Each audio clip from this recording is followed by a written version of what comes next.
right? If you've got the knowledge to do things now, why do I keep wanting to do it? Because it's a scorecard, isn't it? I mean, money's not everything, right? It really isn't. I mean, there's only so many zeros you can be back up, but it's a scorecard to let you know how well you're doing.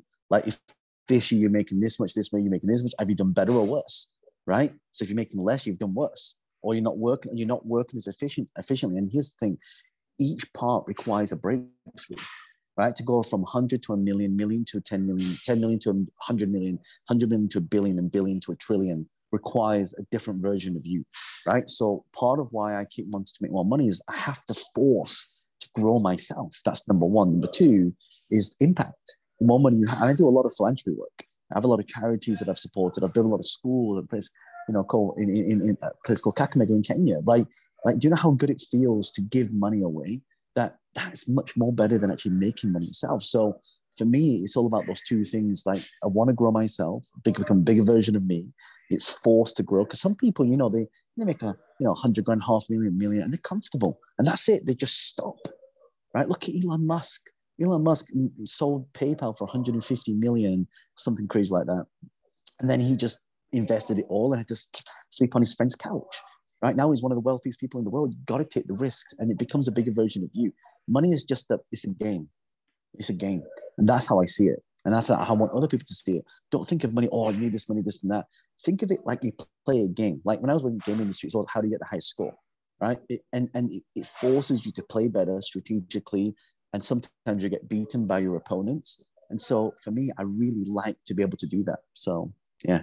Oh, I love your answer. And I think it's definitely much better than Donald Trump's answer. But he said, money's just the way of keeping score. That's what he said. John, to have that kind of high performing mindset, in order to do what you do, to have the energy to do it, it takes a lot. It does. And I think sometimes people think the higher you go, the less work it is. But the truth is, the higher you go, the more work it is, the more people you meet. So what are the habits that keep you centered? What are some things in your life that make you feel like, whew, I can breathe? Well, first of all, I'm a father. So I have a daughter, so she definitely keeps me sane. It keeps me grounded. But it's just to support like my family. Everything that I'm doing right now is centered around them. That's why we do what we do.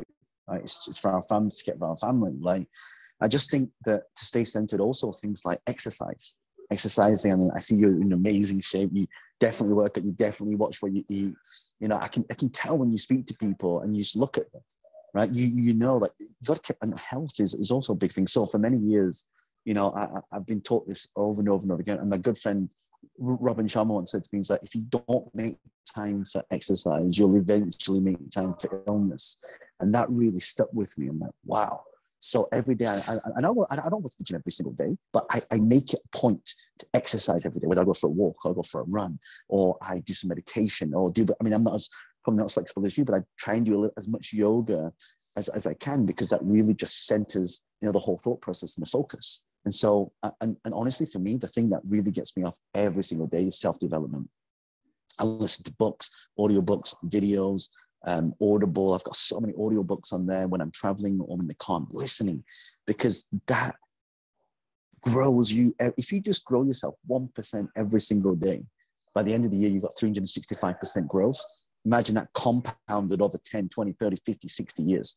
And and I'm going to say this, one of the reasons why most people, when they sign up for courses and they take courses, they fail is because they haven't adopted the money mindset. And it takes about 5 years to adopt it. Well, it's taken me, at least everyone I speak to, it's taken an amount of time to understand. So when I make an investment now, I'm not, well, is this a good or bad investment? I already know if it's going to be good or not, right? And I'm not taking a risk, I'm taking a calculated risk. And that's what's important to understand. Oh, I love what you said, especially at the end there. And that is, the fact that, and you've emphasized this throughout the interview, which is you are a continuous learner. You're not just a teacher, but you continue to empower yourself and you continue to learn. And I absolutely love that. And I want to know, if the world had to end tomorrow and there were only 3 books or 3 pieces of literature or any 3 lessons that could be saved, which books would you save? Okay, the first book is definitely Steve Jobs' autobiography, because it talks about the willingness to do whatever it takes. I mean, I think maybe he took it a little bit far. That's why he's not here now. So there is an element of that. The second one is a book called Predictably Irrational, because it talks about the human psychology of how business is created, how people do things and how people react to things in the human psychology. Like, why do kamikaze pilots wear helmets? You know, like things like that. I mean, he talks about this in the book, and I was like, huh, that's an interesting point. Why do people go to McDonald's and they'll order a Big Mac, fries, chicken nuggets, burger, and a Diet Coke when he's getting normal Coke? So it's the psychology. So I understood that when we become the best version of us, we have to understand who we are. So that's the second thing. And the third book I would highly recommend is also Elon Musk's autobiography. So I love reading autobiographies. It gives you so much insight of their psyche, their intellect, their reasoning behind. But because people like entrepreneurs like you and I, these people think we're crazy. You're like, why are you working so much? Why?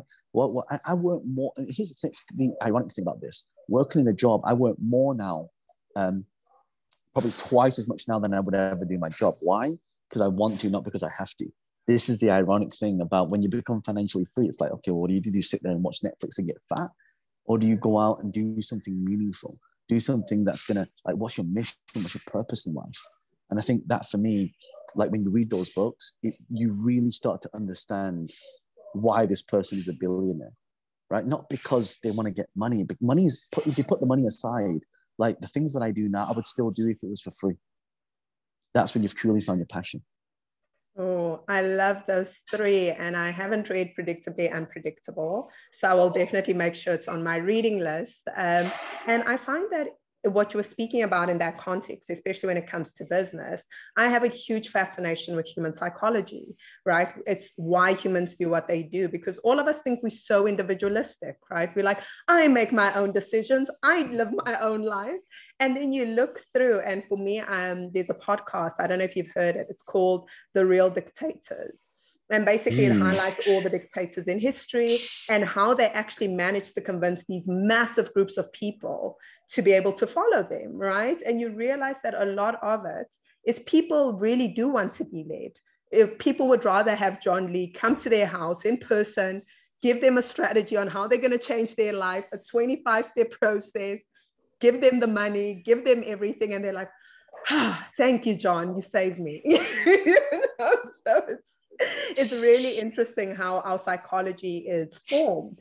And John, as a father, you mentioned you're a father, what are some of the things that you want to teach your daughter as she comes into the world and, and she's growing and forming her personality and, her own habits and decisions? What are some things you're hoping that she will keep from her childhood and what you've taught her? Well, definitely the concept of hard work. Like, it's so funny. Like, my daughter's like, "What, Daddy, why do you work so much? Why do you work so much?" And now she's used to all the luxuries in life.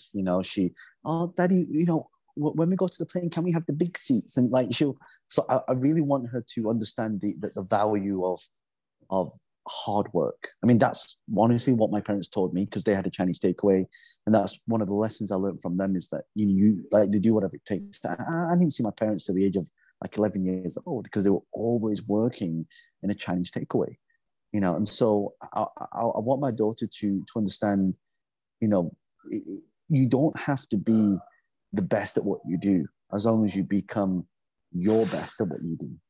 And when you become your best at what you do, then you don't really focus on anybody else. You focus on, okay, am I a little bit better than what I was yesterday? Was a little bit better than what I was a week ago, a year ago, 5 years ago? And I just want her to I want to pass on that trait to her of always learning. Like, because the moment you think you know everything, you know nothing. And it's happened to me in my business. Like, I don't need to go on that course. I already made $1 million. What happens next year? I start making less. I'm like, huh. And then I did the calculation.